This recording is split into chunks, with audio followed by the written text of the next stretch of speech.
ಶ್ರೀಗುರುಭ್ಯೋ ನಮಃ ಪರಮಗುರುಭ್ಯೋ ನಮಃ. ಶ್ರೀಮದಾನಂದತೀರ್ಥಭಗವತ್ಪಾದಾಚಾರ್ಯಗುರುಭ್ಯೋ ನಮಃ. ಜನ್ಮಾದ್ಯಸ್ಯ ಯತೋನ್ಮಯಾದಿತರತಶ್ಚಾರ್ಥೇಷ್ವಭಿಜ್ಞಸ್ವರಾಟ್ ತೇನೇ ಬ್ರಹ್ಮಹೃದಾಯ ಆದಿಕವಯೇ ಮುಹ್ಯಂತಿ ಯಂ ಸೂರಯಃ. ತೇಜೋ ವಾರಿಮೃದಾಂ ಯಥಾ ವಿನಿಮಯೋ ಯತ್ರ ತ್ರಿಸರ್ಗೋ ಮೃಷಾ ಧಾಮ್ನಾ ಸ್ವೇನ ಸದಾ ನಿರಸ್ತಕುಹಕಂ ಸತ್ಯಂ ಪರಂ ಧೀಮಹಿ. ಯೋऽन्तಃಪ್ರವಿಶ್ಯ ಮಮ ವಾಚಮಿಮಾಂ ಪ್ರಸುಪ್ತಾಂ ಸಂಜೀವಯತ್ಯಖಿಲಶಕ್ತಿಧರಸ್ವಧಾಮ್ನಾ. ಅನ್ಯಾಂಶ್ಚ ಹಸ್ತಚರಣಶ್ರವಣತ್ವಗಾದೀನ್ ಪ್ರಾಣಾನ್ನಮೋ ಭಗವತೆ ಪುರುಷಾಯ ತುಭ್ಯಂ. ಅಭ್ರಮಂ ಭಂಗರಹಿತಂ ಅಜಡಂ ವಿಮಲಂ ಸದಾ ಆನಂದತೀರ್ಥಮತುಲಂ ಭಜೆ ತಾಪತ್ರಯಾಪಹಂ. ಚಿತ್ರೈಃ ಪದೈಶ್ಚ ಗಂಭೀರೈಃ ವಾಕ್ಯೈಃ ಮಾನೈರಖಂಡಿತೈಃ ಗುರುಭಾವಂ ಮಿಂಜಯಂತಿ ಭಾತಿ ಶ್ರೀ ಜಯತೀರ್ಥವಾಕ್. ಅರ್ಥಿಕಲ್ಪಿತಕಲ್ಪೋऽಯಂ ಪ್ರತ್ಯರ್ಥಿಗಜಕೇಸರಿ ವ್ಯಾಸತೀರ್ಥಗುರುರ್ಭೂಯಾದಸ್ಮದಿಷ್ಟಾರ್ಥಸಿದ್ಧಯೇ. ತಪೋ ವಿದ್ಯಾ ವಿರಕ್ತ್ಯಾದಿ ಸದ್ಗುಣೌಘಾಕರಾನಹಂ ವಾದಿರಾಜಗುರುನ್ ವಂದೇ ಹಯಗ್ರೀವಪದಾಶ್ರಯಾನ್. ಭಕ್ತಾನಾಂ ಮಾನಸಾಂ ಭೋಜಭಾನವೇ ಕಾಮಧೇನವೇ ನಮತಾಂ ಕಲ್ಪತರವೇ ಜಯೀಂದ್ರಗುರವೇ ನಮಃ. ದುರ್ವಾದಿಧ್ವಾಂತರವಯೇ ವೈಷ್ಣವೇಂದೀವರೇಂದವೇ ಶ್ರೀರಾಘವೇಂದ್ರಗುರವೇ ನಮಃ ಕಾರುಣ್ಯಸಿಂಧವೇ. ಶ್ರೀಮತೋ ರಾಘವೇಂದ್ರಸ್ಯ ನಮಾಮಿ ಪದಪಂಕಜೇ ಕಾಮಿತಾಶೇಷಕಲ್ಯಾಣಕರಣಾಕಲ್ಪಪಾದಪೌ. ಅಜ್ಞಾನತಿಮಿರಚ್ಛೇದಂ ಬುದ್ಧಿಸಂಪತ್ಪ್ರದಾಯಕಂ ವಿಜ್ಞಾನವಿಮಲಂ ಶಾಂತಂ ವಿಜಯಾಖ್ಯಗುರುಂ ಭಜೆ. ತಪಸ್ವಾಧ್ಯಾಯಶುಶ್ರೂಷಾ ಕೃಷ್ಣಪೂಜಾರತಂ ಮುನಿಂ ವಿಶ್ವೇಶಮಿಷ್ಟದಂ ವಂದೇ ಪರಿವ್ರಾಟ್ ಚಕ್ರವರ್ತಿನಂ. ಸರ್ವೇಪಿ ಸುಖಿನಃ ಸಂತು ಸರ್ವೇ ಸಂತು ನಿರಾಮಯಾಃ ಸರ್ವೇ ಭದ್ರಾಣಿ ಪಶ್ಯಂತು ಸರ್ವೇ ಸುಗುಣಶಾಲಿನಃ. ಶ್ರೀ ಗುರುಭ್ಯೋ ನಮಃ. ಪ್ರಾತಸ್ಮರಣೀಯರಾದ ನನ್ನ ವಿದ್ಯಾಗುರುವಾಗಿರ್ತಕ್ಕಂತಹ ಪರಮಪೂಜ್ಯ ಶ್ರೀ ಶ್ರೀ ವಿಶ್ವೇಶತೀರ್ಥ ಶ್ರೀಪಾದಂಗಳವರನ್ನು ಭಕ್ತಿಪೂರ್ವಕವಾಗಿ ಸ್ಮರಿಸ್ತಾ ಹಾಗೂ ಪರಮಗುರುವಾಗಿರ್ತಕ್ಕಂತಹ ಪರಮಪೂಜ್ಯ ವಿದ್ಯಾಮಾನ್ಯ ತೀರ್ಥರನ್ನು ಭಕ್ತಿಪೂರ್ವಕವಾಗಿ ಸ್ಮರಿಸ್ತಾ ಈ 108 ದಿನಗಳ ತತ್ವಜ್ಞಾನ ಮಹೋತ್ಸವ ಇದು ನಮ್ಮ ಗುರುಗಳಾಗಿರ್ತಕ್ಕಂತಹ ಪರಮಪೂಜ್ಯ ಶ್ರೀ ಶ್ರೀ ವಿಶ್ವೇಶತೀರ್ಥ ಶ್ರೀಪಾದಂಗಳವರ ಸಂಕಲ್ಪಾನುಸಾರವಾಗಿ ಇವತ್ತು ನಾಡಿನೆಲ್ಲೆಡೆಯೂ ನಡೀತಾ ಇದೆ. ಅಂತಹ ಈ ತತ್ವಜ್ಞಾನ ಮಹೋತ್ಸವದ ಅಂಗವಾಗಿ ಹಾಗೂ ಮುಂದೆ ಬರತಕ್ಕಂತಹ ವ್ಯಾಸರಾಜ ಗುರುಸಾರ್ವಭೌಮರ ಆರಾಧನಾ ನಿಮಿತ್ತವಾಗಿ ವ್ಯಾಸರಾಜ ಮಠದ ಸಹಭಾಗಿತ್ವದಲ್ಲಿ ನಡೀತಾ ಇರತಕ್ಕಂತಹ ಈ ಒಂದು ಶ್ರೀಮದ್ ಭಾಗವತ ಪ್ರವಚನ ಮಾಲಿಕೆಯಲ್ಲಿ 4ನೇ ಸ್ಕಂದದ ಒಂದು ಅನುಸಂಧಾನವನ್ನು ನಾವು ಮಾಡ್ಕೋತಾ ಇದ್ದೇವೆ. ಈ ಸಂದರ್ಭದಲ್ಲಿ ಈ ಒಂದು ಅವಕಾಶವನ್ನು ಕಲ್ಪಿಸಿದಂತಹ ನನ್ನ ವಿದ್ಯಾಗುರುಗಳಾಗಿರ್ತಕ್ಕಂತಹ ಶ್ರೀ ಶ್ರೀ ವಿದ್ಯಾಶ್ರೀಶತೀರ್ಥ ಶ್ರೀಪಾದಂಗಳವರನ್ನು ಕೃತಜ್ಞತಾಪೂರ್ವಕವಾಗಿ ಅವರಿಗೆ ಅನಂತ ನಮಸ್ಕಾರಗಳನ್ನು ಸಲ್ಲಿಸ್ತಾ ಈ ಒಂದು ಶುಭಾವಸರದಲ್ಲಿ ನೆರೆದ ಎಲ್ಲ ಹರಿಗುರು ಭಕ್ತರನ್ನು ವಂದಿಸುತ್ತಾ ಭಾಗವತದ 4ನೇ ಸ್ಕಂದದ ಕೆಲವು ವಿಚಾರಗಳನ್ನು ಇಂದು ಪ್ರಸ್ತುತಪಡಿಸ್ತಾ ಇದ್ದೇನೆ. ಯಾವುದೇ ಕಾರ್ಯವನ್ನು ನಾವು ಮಾಡುವಾಗ ವಿಳಂಬ ಮಾಡಿಕೊಂಡ್ರೆ ಅಲ್ಲಿ ಸ್ವಲ್ಪ ಆವೇಗ ಉದ್ವೇಗ ಜಾಸ್ತಿ. ಶಿವನಿಗೆ ಅಂಥ ಯಾವ ಆವೇಗ ಉದ್ವೇಗ ಇಲ್ಲ. ಇವ ತಡವಾಗಿ ಬಂದ ದಕ್ಷ ಪ್ರಜಾಪತಿ ಬ್ರಹ್ಮನ ಮಗ, ಮೇಲಾಗಿ ಶಿವನಿಗೆ ಮಾವ, ಗೌರವ ಕೊಡಲಿಲ್ಲ. ಅದು ಹಾಗೆ ಇನ್ನೊಬ್ಬರ ಮನಸ್ಸಲ್ಲಿ ಏನಿದೆ ಅಂತ ತಿಳ್ಕೊಳ್ಳದೆ ನಾವು ತುಂಬ ಉದ್ವೇಗರಾಗ್ತೇವೆ. ತಿಳ್ಕೊಳ್ಳಿಕ್ಕಾಗಲ್ಲ ಬಿಡಿ. ಇನ್ನೊಬ್ಬರ ಪರಬುದ್ಧಿ ಅಪ್ರತ್ಯಕ್ಷವಾದ ಇನ್ನೊಬ್ಬರ ಮನಸ್ಸಲ್ಲಿ ಏನಿದೆ ನಮಗೆ ಗೊತ್ತಿಲ್ಲ. ಶಿವ ಹಾಗೆಲ್ಲ ಸುಮ್ಮನೆ ಕೂತ್ಕೊಳ್ಳಿಕ್ಕಿಲ್ಲ. ನನ್ನ ಅಳಿಯ ಹಾಗಲ್ಲಪ್ಪ, ಏನೋ ಅವನು ಧ್ಯಾನಾಸಕ್ತನಾಗಿರ್ಬೋದು, ಅವ ಅಂತರ್ಮುಖಿಯಾಗಿದ್ದಾನೆ, ಕಣ್ಣು ಮುಚ್ಚಿದ್ದಾನೆ. ಕಣ್ಣು ಮುಚ್ಚಬೇಕು. ಕಣ್ಣು ಮುಚ್ಚಿದಾಗ ನಮಗೆ ಸತ್ಯದ ಅರಿವಾಗುತ್ತೆ. ತನಗೆ ಸಿಕ್ಕಿದ ಅಧಿಕಾರ, ಅದರ ಒಂದು ಅಹಂಕಾರ, ಶಿವನನ್ನು ನಿರಂತರವಾಗಿ ದ್ವೇಷ ಮಾಡತಕ್ಕಂತಹ ದಕ್ಷ, ಅಂತಹ ದಕ್ಷ ಹಾಗೂ ಆ ಮಂಗಳಮೂರ್ತಿಯಾಗಿರತಕ್ಕಂತಹ ಶಿವ, ಇವರಿಬ್ಬರ ನಡುವಿನ ಒಂದು ತಾಕಲಾಟ. ಈ ಲೋಕದಲ್ಲಿ ಉದಾಹರಣೆಗೆ ಹೇಳೋದುಂಟು, ನಮ್ಮ ಗುರುಗಳು ಹೇಳ್ತಾ ಇರ್ತಾರೆ, ಕೆಲವು ಜನ ಜರಡಿಯ ಹಾಗೆ ಅಂತ, ಕೆಲವರು ಮೊರದ ಹಾಗೆ ಅಂತ. ಜರಡಿ ಏನು ಮಾಡುತ್ತೆ ಅಂದರೆ, ಅದರಲ್ಲಿ ಹಾಕಿರತಕ್ಕಂತಹ ಧಾನ್ಯಗಳನ್ನು ನಾವು ಚಾಲಿಸಿದಾಗ ಅದರಲ್ಲಿ ಸಾರಭೂತವಾಗಿರ್ತಕ್ಕಂತಹ ಧಾನ್ಯಗಳೆಲ್ಲ ಅದೆಲ್ಲ ಕೆಳಗೆ ಬಿದ್ದು ಹೋಗ್ತದೆ. ಬೇಡವಾಗಿರ್ತಕ್ಕಂತಹ ಕಸಕಡ್ಡಿ ಕಲ್ಲುಗಳು ಮಾತ್ರ ಜರಡಿಯಲ್ಲಿ ಉಳ್ಕೊಳ್ತವೆ. ಆ ಜರಡಿ ಉತ್ತಮವಾಗಿರ್ತಕ್ಕಂತಹ ಧಾನ್ಯವನ್ನು ಬಿಟ್ಟು ಬೇಡದ ಕಸಕಡ್ಡಿಗಳನ್ನು ಮಾತ್ರ ತನ್ನಲ್ಲಿ ಅದು ಸ್ವೀಕರಿಸುತ್ತೆ ಜರಡಿ. ಈ ರೀತಿಯಲ್ಲಿ ಕೆಲವು ಜನ ಇರ್ತಾರೆ. ಪ್ರತಿಯೊಬ್ಬ ವ್ಯಕ್ತಿಯಲ್ಲಿಯೂ ಗುಣಗಳು ಇರ್ತವೆ, ದೋಷಗಳು ಇರ್ತವೆ. ಕೇವಲ ಗುಣ ಇರುವಂಥದ್ದು ಸಾಕ್ಷಾತ್ ಶ್ರೀಹರಿಯಲ್ಲಿ ಮಾತ್ರ. ಹಾಗಾಗಿ ಆ ಗುಣದೋಷಗಳಿದ್ದರೂ ಕೂಡ ದೋಷಗಳನ್ನು ಮಾತ್ರ ನೋಡ್ತಕ್ಕಂತಹ ದೋಷೈಕ ದೃಷ್ಟಿಗಳು, ಗುಣಗಳಿದ್ದರೂ ಕೂಡ ಅದನ್ನು ನೋಡದೆ ದೋಷಗಳನ್ನೇ ಕಾಣತಕ್ಕಂತಹ ವ್ಯಕ್ತಿಗಳು ಈ ಜರಡಿಯ ಹಾಗೆ. ಆ ರೀತಿಯಲ್ಲಿ ಇದ್ದವ ದಕ್ಷ. ಶಿವನಲ್ಲಿರ್ತಕ್ಕಂತಹ ಮಂಗಳಕರವಾಗಿರ್ತಕ್ಕಂತಹ ಗುಣಗಳನ್ನು ಗಮನಿಸದೆ ಅವ ಆ ಸತ್ರದಲ್ಲಿ ಅತ್ಯಂತ ತುಚ್ಛವಾಗಿ ಶಿವನನ್ನು ನಿಂದೆ ಮಾಡ್ತಾನೆ.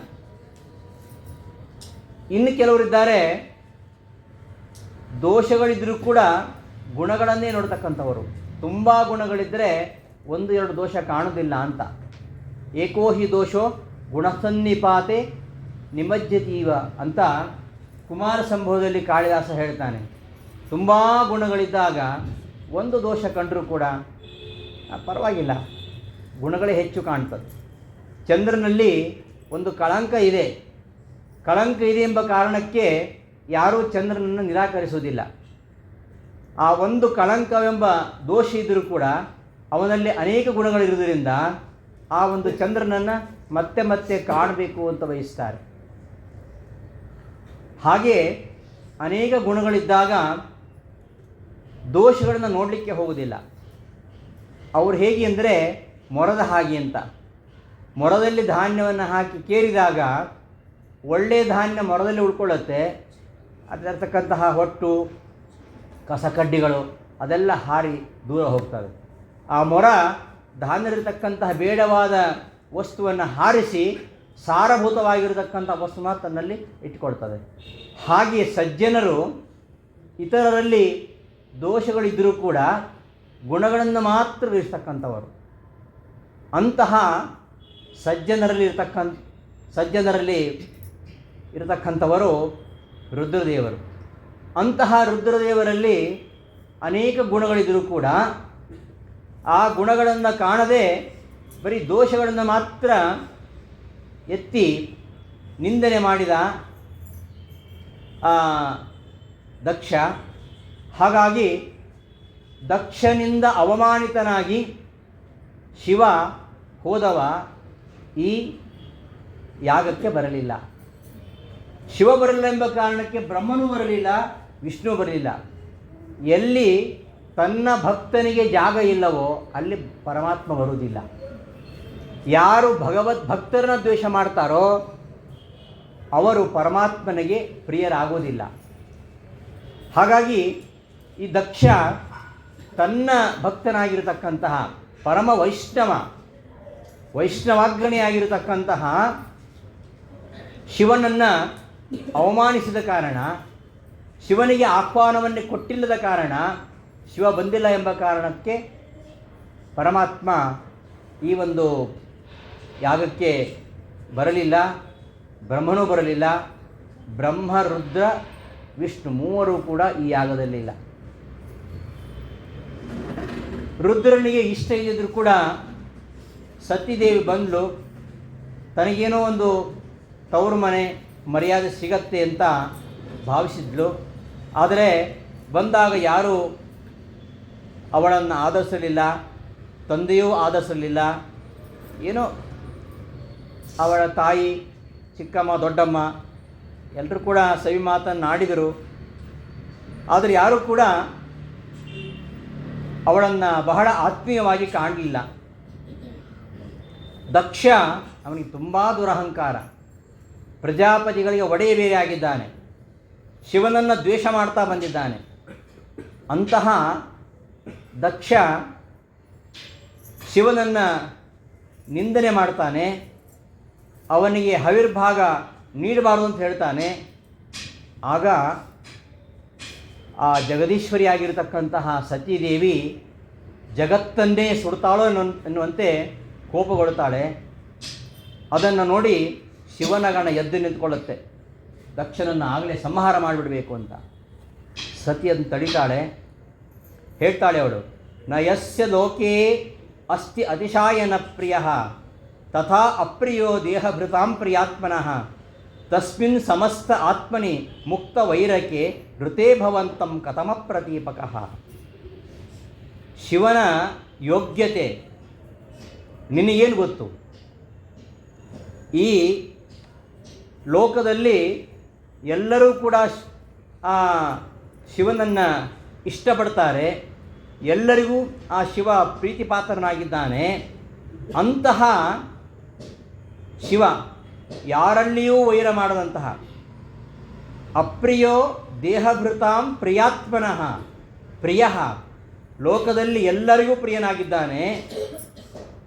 ಅವ ಯಾರಲ್ಲಿಯೂ ವೈರವನ್ನು ಮಾಡುವುದಿಲ್ಲ. ಸಮಸ್ತ ಆತ್ಮನಿ ಮುಕ್ತ ವೈರಕ್ಕೆ, ಯಾರನ್ನೂ ಶಿವ ದ್ವೇಷ ಮಾಡುವುದಿಲ್ಲ, ಎಲ್ಲರ ಮನಸ್ಸಿಗೆ ಅಭಿಮಾನಿಯಾಗಿದ್ದಾನೆ. ಅಂತಹ ಶಿವನಲ್ಲಿ ನಿನ್ನನ್ನು ಬಿಟ್ಟು ಬೇರೆ ಯಾರಾದರೂ ವೈರವನ್ನು ಮಾಡ್ತಾರಾ, ದ್ವೇಷವನ್ನು ಮಾಡ್ತಾರಾ? ಅಂತಹ ವೈರವನ್ನು ನೀನು ಸಾಧನೆ ಮಾಡ್ತಾ ಇದ್ದೀಯಾ. ದೋಷಾನ್ ಪರೇಶಾಂ ಹಿ ಗುಣೇಶು ಅಸಾಧವಃ ಗೃಹಂತಿ ಕೇಚಿನ್ ನಭವಾದಶಾಹ ದ್ವಿಜಾಹ. ಉತ್ತಮವಾಗಿರ್ತಕ್ಕಂತಹ ಗುಣಗಳಿದ್ದರೂ ಕೂಡ ಕೆಲವು ದುರ್ಜನರು ಸಜ್ಜನರಲ್ಲಿ ದೋಷಗಳನ್ನೇ ಹುಡುಕಿ ಎತ್ತಿ ಹೇಳ್ತಾರೆ, ಜರಡಿಯ ಹಾಗೆ. ನಿನ್ನಂತಹ ಬ್ರಾಹ್ಮಣರು, ದಕ್ಷರಂಥವರು ಹಾಗೆ ಯಾವತ್ತೂ ಮಾಡುವುದಿಲ್ಲ. ಅವರು ಅಲ್ಪವಾಗಿರ್ತಕ್ಕಂತಹ ಗುಣವನ್ನೇ ಪರಗುಣ ಪರಮಾಣು ಪರ್ವತೀಕೃತ್ಯ ನಿಜ ಹೃದಯ ವಿಕಸಂತಹ ಸಂತಿ ಸಂತಕ್ಕಿಯಂತಹ ಅಂತ ಕೇಳ್ತಾನೆ ಸುಭಾಷಿತಕಾರ.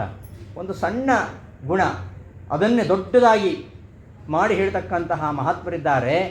ಅಂತಹ ಮಹಾತ್ಮರಲ್ಲಿ ಒಬ್ಬನಾಗಿದ್ದೀಯ ನೀನು.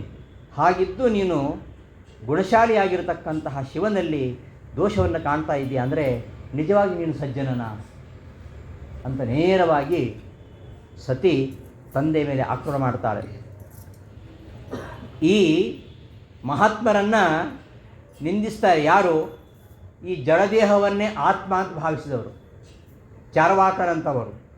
ದೇಹಕ್ಕಿಂತ ಬೇರೆಯಾದ ಆತ್ಮ ಇಲ್ಲ, ಈ ಜಡವಾಗಿರ್ತಕ್ಕಂತಹ ದೇಹವೇ ಆತ್ಮ ಅಂತ ಹೇಳ್ತಕ್ಕಂಥ ಒಂದು ದರ್ಶನ ಇದೆ. ಅದಕ್ಕೆ ಚಾರ್ವಾಕ ದರ್ಶನ ಅಂತ ಹೇಳ್ತಾರೆ. ಅವ ಚಾರುವಾಕ ಬಹಳ ಚೆನ್ನಾಗಿ ಮಾತಾಡ್ತಾನೆ ಅವನು ಬಹಳ ಖುಷಿಯಾಗತ್ತೆ. ಪರಲೋಕ ಇಲ್ಲ, ಏನಿಲ್ಲ, ಪುಣ್ಯ ಪಾಪಗಳಿಲ್ಲ, ಧರ್ಮಾಧರ್ಮಗಳಿಲ್ಲ. ಯಾವ ಜೀವಂ ಸುಖಂ ಜೀವೇ ಋಣಂ ಕೃತ್ವ ಘೃತಂ ಪಿಬೇ. ಸಾಲ ಮಾಡಿ ಆದರೂ ತುಪ್ಪ ತಿನ್ನು, ಇರೋ ತನಕ ಚೆನ್ನಾಗಿರು. ಯಾವ ಧರ್ಮಾಧರ್ಮಗಳಿಲ್ಲ, ಯಾವ ಕರ್ಮ ಇಲ್ಲ, ಸ್ವರ್ಗ ನರಕಗಳಿಲ್ಲ. ನೋಡಿ ಕೇಳಲಿಕ್ಕೆ ಎಷ್ಟು ಆನಂದವಾಗ್ತದೆ. ಅದಕ್ಕೆ ಅವನಿಗೆ ಚಾರು ವಾಕ ಅಂತ ಹೇಳೋದು. ಚಾರು ಅಂದರೆ ಸುಂದರ ಅಂತ, ಬಹಳ ಚೆನ್ನಾಗಿ ಮಾತಾಡ್ತಾನೆ ಅಂತ. ಹೀಗೆ ಜಡದೇಹವನ್ನೇ ಆತ್ಮ ಅಂತ ಭಾವಿಸ್ತಕ್ಕಂತಹ ದುರ್ಜನರು ಯಾವತ್ತು ಮಹಾತ್ಮರನ್ನು ನಿಂದನೆ ಮಾಡ್ತಾರೆ, ಅವರನ್ನು ನೋಡಿ ಮತ್ಸರ ಪಡ್ತಾರೆ, ಅದು ಆಶ್ಚರ್ಯನಲ್ಲ. ಅದು ದುರ್ಜನರಿಗೆ ಶೋಭೆಯನ್ನೇ ತರತಕ್ಕಂತಹ ವಿಚಾರ. ಅದು ಅವರ ಸಹಜ ಗುಣ. ಅದರಿಂದ ಆ ದುರ್ಜನರ ತೇಜಸ್ಸು ನಾಶವಾಗ್ತದೆ ಹೊರತು ಮಹಾತ್ಮರಿಗೇನೂ ಆಗುವುದಿಲ್ಲ. ಮಹಾತ್ಮರನ್ನು ನಿಂದನೆ ಮಾಡಿದರೆ ಮಹಾತ್ಮರಿಗೇನಾಗುವುದಿಲ್ಲ, ಅವರು ನಾಶವಾಗ್ತಾರಷ್ಟೇ. ಆ ಶಿವ ಅಂತ 2 ಅಕ್ಷರ ನೋಡಿ, ಅದು ಎಷ್ಟು ಮಂಗಲಮಯವಾಗಿರುವಂಥದ್ದು. ಯದ್ವ್ಯಕ್ಷರಂ ನಾಮ ಗಿರೇರಿತಂ ನೃಣಾಂ ಸಕೃತ್ ಪ್ರಸಂಗಾದ್ ಅಘಮಾಶು ಹಂತಿತಂ ಪವಿತ್ರ ಕೀರ್ತಿಂ ತಮಲಂಘ್ಯ ಶಾಸನಂ ಭವಾನಹೋ ದ್ವೇಷ್ಠ ಶಿವಂ ಸೇವೇತರಃ. ಶಿವ ಅಂತ 2 ಅಕ್ಷರ. ಆ ಶಿವ ಅಂದರೆ ಏನು ಅಂತ ನಾವು ನೋಡಿದ್ದೀವಿ ನಿನ್ನೆ. ಆ ಶಿವ ಎಂಬ ಅಕ್ಷರ ಅದನ್ನು ನಾವು ಉಚ್ಚರಿಸಿ ಸಾಕು, ನಮ್ಮ ಎಲ್ಲ ಪಾಪ ಪರಿಹಾರ ಆಗುತ್ತೆ. ಅಂತಹ ಪವಿತ್ರವಾಗಿರ್ತಕ್ಕಂತಹ ಕೀರ್ತಿ ಉಳ್ಳಂಥವನು ಶಿವ. ಪವಿತ್ರ ಕೀರ್ತಿಂ, ಅಂತಹ ಶಿವಂ ಭವಾನ್ ಅಹೋ ದ್ವೇಷ್ಟಿ, ಅಂತಹ ಮಹಾತ್ಮನಾಗಿರ್ತಕ್ಕಂತಹ ಶಿವನನ್ನು ನೀನು ದ್ವೇಷಿಸ್ತಾ ಇರುವಂಥದ್ದು ನನಗೆ ಆಶ್ಚರ್ಯವಾಗ್ತಾ ಇದೆ. ಆದ್ದರಿಂದ ನೀನೇ ಶಿವನಲ್ಲ, ಶಿವೇ ತರಹ. ಶಿವನನ್ನು ದ್ವೇಷ ಮಾಡತಕ್ಕಂತಹ ನೀನು ಅಶಿವ. ಅಂತಹ ಮಹಾತ್ಮರ ಪಾದ ಪದ್ಮ. ಸನಕಾದಿ ಮಹಾತ್ಮರು ಶಿವನನ್ನು ಆರಾಧಿಸ್ತಾ ಇದ್ದಾರೆ. ಅವರು ಸನಕಾದಿ ಮಹಾತ್ಮರ ಮನಸ್ಸೆಂಬ ದುಂಬಿಗಳು ಯಾವಾಗಲೂ ಶಿವನ ಪಾದ ಕಮಲಗಳನ್ನು ಸೇವಿಸ್ತಾ ಇರ್ತವೆ. ಅಂತಹ ಮೋಕ್ಷದಾಯಕವಾಗಿರತಕ್ಕಂತಹ ಶಿವನ ಪಾದ ಕಮಲ, ಅದನ್ನು ಸೇವಿಸಿದರೆ ಎಲ್ಲ ಇಷ್ಟಾರ್ಥಗಳು ಪ್ರಾಪ್ತವಾಗ್ತವೆ. ಅಂತಹ ವಿಶ್ವಬಂಧುವಾಗಿರತಕ್ಕಂತಹ ಶಿವನಲ್ಲಿ ನೀನು ಯಾಕೆ ದ್ವೇಷ ಮಾಡ್ತಾ ಇದ್ದೀಯ? ಕಿಂವಾ ಶಿವಾಖ್ಯಮಶಿವಂ ನವಿದುಸ್ವದನ್ನೇ. ನಿನ್ನಂಥವ್ರನ್ನ ಬಿಟ್ಟರೆ ಬೇರೆ ಯಾರು ತಾವೇ ಹೀಗೆ ಮಾಡಲಿಕ್ಕೆ ಸಾಧ್ಯ? ಅವ ಜಟೆಗಳನ್ನು ಕೆದರ್ಕೊಂಡಿದ್ದಾನೆ ಅಂತ ಹೇಳಿದಿ, ಸ್ಮಶಾನಗಳಲ್ಲಿ ಹೆಣಗಳಿಗೆ ಅಲಂಕರಿಸ್ತಕ್ಕಂತಹ ಮಾಲೆಗಳನ್ನು ಧರಿಸ್ತಾನೆ ಅಂತ ಹೇಳಿದಿ, ಚಿತಾಭಸ್ಮ ಧಾರಣೆ ಮಾಡ್ತಾನೆ ಅಂತ ಹೇಳಿದಿ. ಒಂದು ವೇಳೆ ಶಿವ ಹಾಗೆ ಮಾಡಿದರೆ ಯಾರಾದರೂ ಈ ಸನಕಾದಿಗಳು ತಿಳ್ಕೊಂಡಿಲ್ಲ ಶಿವ ಅಂದರೆ ಏನು ಅಂತ. ಅವರು ಒಂದು ವೇಳೆ ನೀನು ಹೇಳಿದ ಹಾಗೆ ಶಿವ ಇದ್ದಿದ್ದರೆ ಅವರೆಲ್ಲ ಸನಕಾದಿಗಳು ಅವ್ರಿಗೆ ಗೊತ್ತಿಲ್ಲೇನು? ಅವರು ರುದ್ರನ ಪಾದ ಸೇವನೆ ಯಾಕೆ ಮಾಡ್ತಾರೆ? ನಿನಗೆ ಅಹಂಕಾರ, ಹಾಗಾಗಿ ನೀನು ಮಾತಾಡ್ತಾ ಇದ್ದೀಯಾ? ಅಂತಹ ಮಹಾತ್ಮರ ನಿಂದೆಯನ್ನು ನಾನು ಕೇಳಲಿಕ್ಕೆ ಇಷ್ಟಪಡೋದಿಲ್ಲ. ಮಹಾತ್ಮರ ನಿಂದೆ ಮಾಡಬಾರದು, ಅದು ಮಹಾಪಾಪ. ಅದನ್ನು ಕೇಳೋದು ಕೂಡ ತುಂಬ ಪಾಪಕರವಾಗಿರುವಂಥದ್ದು ಎಂಬುದಾಗಿ ಸತಿ ಹೇಳ್ತಾ ಇದ್ದಾಳೆ. ಕರ್ಣೌಪಿಧಾಯ ನಿರಯಾತ್ ಯದಗಲ್ಪ ಈಶೆ ಧರ್ಮಾವಿತರ್ಯಘೃಣಿ ಭಿಹಿ ನಿರ್ಭಿರಸ್ಯಮಾನೆ ಚಿಂದ್ಯಾತ್ ಪ್ರಸಖ್ಯ ಋಷಿತೀಂ ಅಸತಾಂ ಪ್ರಭುಶ್ಚೇ ಜಿಹ್ವಾಂ ಅಸೂನಪಿ ತಥೋ ವಿಸೃತ್ ಸಧರ್ಮ. ಯಾವತ್ತೂ ನಮ್ಮ ಸ್ವಾಮಿ ಅವನನ್ನು ಈ ಮನುಷ್ಯರು ಕೆಲವರು ನಿಂದಿಸ್ತಾರೆ. ಆ ನಿಂದೆಯನ್ನು ಯಾವತ್ತೂ ಕೇಳಬಾರದು, ಮಹಾತ್ಮರ ನಿಂದೆಯನ್ನೇ ಕೇಳಬಾರದು. ಇನ್ನು ಸರ್ವೋತ್ತಮನಾಗಿರ್ತಕ್ಕಂತಹ ಪರಮಾತ್ಮನ ನಿಂದೆ, ಜೀವೋತ್ತಮನಾಗಿರ್ತಕ್ಕಂತಹ ವಾಯುದೇವರ ನಿಂದೆ, ವೈಷ್ಣವೋತ್ತಮನಾಗಿರ್ತಕ್ಕಂತಹ ಶಿವನ ನಿಂದೆ, ಇದನ್ನು ಕೇಳಿದರೆ ಮಹಾಪಾಪ. ಅಂತಹ ನಿಂದಕರ ನಾಲಿಗೆಯನ್ನು ಕತ್ತರಿಸಬೇಕಂತೆ, ಬಲಾತ್ಕಾರವಾಗಿ ಕತ್ತರಿಸಬೇಕು ಅಂತ ಹೇಳ್ತಾರೆ. ಛಿಂದ್ಯಾತ್ ಪ್ರಸಖ್ಯ ಋಷತಿ ಮಸತಾಂ. ಅದು ಸಾಧ್ಯ ಇಲ್ಲ ಅಂತಾದರೆ ಕಿವಿ ಮುಚ್ಕೊಂಡು ಅಲ್ಲಿಂದ ಎದ್ದು ಹೋಗಬೇಕು ಅಂತ. ಎರಡನ್ನೂ ಮಾಡಲಿಕ್ಕೆ ಆಗೋದಿಲ್ಲ ಅಂತಾದರೆ ಅತ್ಯಂತ ಪ್ರಿಯವಾಗಿರುವಂತಹ ತನ್ನ ಪ್ರಾಣವನ್ನೇ ತೊರೆಯಬೇಕು. ಮನುಷ್ಯನಿಗೆ ಪ್ರಾಣದ ಮೇಲೆ ಬಹಳ ಪ್ರೀತಿ, 2 ವಸ್ತುಗಳ ಮೇಲೆ ಬಹಳ ಪ್ರೀತಿ ಮನುಷ್ಯನಿಗೆ, ಒಂದು ಪ್ರಾಣ ಮತ್ತೊಂದು ಹಣ. ಇವೆರಡನ್ನು ಯಾವ ಕಾರಣಕ್ಕೂ ಅವನು ಬಿಟ್ಟುಕೊಳ್ಳಲಿಕ್ಕೆ ತಯಾರಿಲ್ಲ. ಎಷ್ಟು ಹಣ ಬಂದು ನನಗೆ ಸಾಕು ಅಂತ ಹೇಳಿದವರೇ ಇಲ್ಲ. ಹಾಗೆ ಪ್ರತಿಯೊಬ್ಬನಿಗೂ ಅತ್ಯಂತ ಪ್ರೀತಿ ಪಾತ್ರವಾಗಿರುವಂಥದ್ದು ಪ್ರಾಣ. ಅಂತಹ ಪ್ರಾಣವನ್ನೇ ತೊರಿಬೇಕು, ಇದು ಧರ್ಮ. ನಾನು ಹೆಣ್ಣಾಗಿದ್ದೇನೆ, ನನಗೆ ಎರಡನ್ನು ಮಾಡಲಿಕ್ಕೆ ಸಾಧ್ಯ ಇಲ್ಲ. ಆದ್ದರಿಂದ ಈ ಶಿವನಿಂದನಾಗಿರ್ತಕ್ಕಂತಹ ನಿನ್ನ ಶರೀರದಿಂದ ನಾನು ಹುಟ್ಟಿದ್ದೀನಲ್ಲ, ನನ್ನ ಶರೀರವೇ ಅಪವಿತ್ರ. ಇಂತಹ ಶರೀರವನ್ನು ನಾನು ಧಾರಣ ಮಾಡುವುದಿಲ್ಲ, ಇದನ್ನು ತ್ಯಾಗ ಮಾಡುತ್ತೇನೆ. ತಿಳಿಯದೇ ಉಂಡಂತಹ ನಿಂದಿತವಾದ ಅನ್ನ, ಏನೋ ಗೊತ್ತಾಗದೆ ನಿಂದಿತವಾದ ಅನ್ನವನ್ನು ಉಂಡ್ರೆ ವಾಂತಿ ಮಾಡ್ಕೋಬೇಕಂತೆ. ಅದು ಯಾವತ್ತೂ ನಮ್ಮ ದೇಹಕ್ಕೆ ಒಳ್ಳೆಯದಲ್ಲ. ಹಾಗಾದರೆ ಮಾತ್ರ ಶುದ್ಧಿ. ಹಾಗೇ ಈಗ ನಾನು ಕೇಳಿಬಿಟ್ಟಿದ್ದೇನೆ ಮಹಾತ್ಮರ ನಿಂದೆಯನ್ನು, ನನ್ನ ಪತಿ ನಿಂದೆಯನ್ನು ಕೇಳಿಬಿಟ್ಟಿದ್ದೇನೆ. ಇದಕ್ಕೆ ಪರಿಹಾರ ಏನು? ಇದಕ್ಕೆ ಶುದ್ಧಿ ಆಗಬೇಕಾದರೆ ನನ್ನ ಈ ದೇಹವನ್ನು ತ್ಯಾಗ ಮಾಡಬೇಕು. ಯಾಕೆ? ಈ ದೇಹ ನಿನ್ನದು. ನಾನು ಇವತ್ತು ಈ ದೇಹವನ್ನು ತ್ಯಾಗ ಮಾಡ್ತೇನೆ ಅಂತ ಹೇಳ್ತಾ, ನವೇದವಾದಾತ್ ಅನುವರ್ತತೆ ಮತಿ ಸ್ವಯೇವ ಲೋಕೆ ರಮತೋ ಮಹಾಮುನೇ ಯಥಾ ಗತಿ ದೇವ ಮನುಷ್ಯಯೋ ಪೃಥಕ್ ಸ್ವಯೇವ ಧರ್ಮೇ ನಪರಂ ಕ್ಷಿಪೇ ಸ್ಥಿತಃ. ಈ ಶಿವ ನಿನಗೆ ನಮಸ್ಕಾರ ಮಾಡಲಿಲ್ಲ ಅಂತ ನಿನಗೆ ಸಿಟ್ಟಿದೆ. ಅವ ತನ್ನ ಬಿಂಬರೂಪಿಯನ್ನು ಧ್ಯಾನ ಮಾಡ್ತಾ ಇದ್ದ. ಆ ಬಿಂಬರೂಪನಾಗಿ ಬ್ರಹ್ಮನಲ್ಲಿ ಕಂಡಂತಹ ಆ ಪರಮಾತ್ಮನ ಬಿಂಬರೂಪವನ್ನು ಅವನು ಧ್ಯಾನಿಸ್ತಾ ಇದ್ದ. ಅಂತಹ ಕಾಲದಲ್ಲಿ ಆ ಸಮಾಧಿಸ್ಥನಾಗಿರ್ತಕ್ಕಂಥವನಿಗೆ ಯಾವುದೇ ವಿಧಿ ನಿಷೇಧಗಳಿಲ್ಲ, ಯಾವುದೇ ಕರ್ಮಾಚರಣೆ ಮಾಡಬೇಕಂತಿಲ್ಲ. ಆದ್ದರಿಂದ ಅವ ಹಾಗೆ ಮಾಡಿದ್ದಾನೆ. ಎಂತಹ ಸ್ವಧರ್ಮದಲ್ಲಿ ನಿರತನಾಗಿರ್ತಕ್ಕಂತಹ ವ್ಯಕ್ತಿಯಾಗಿರಲಿ, ಅವ ಸಮಾಧಿಸ್ಥನಾಗಿದ್ದರೆ ಅವ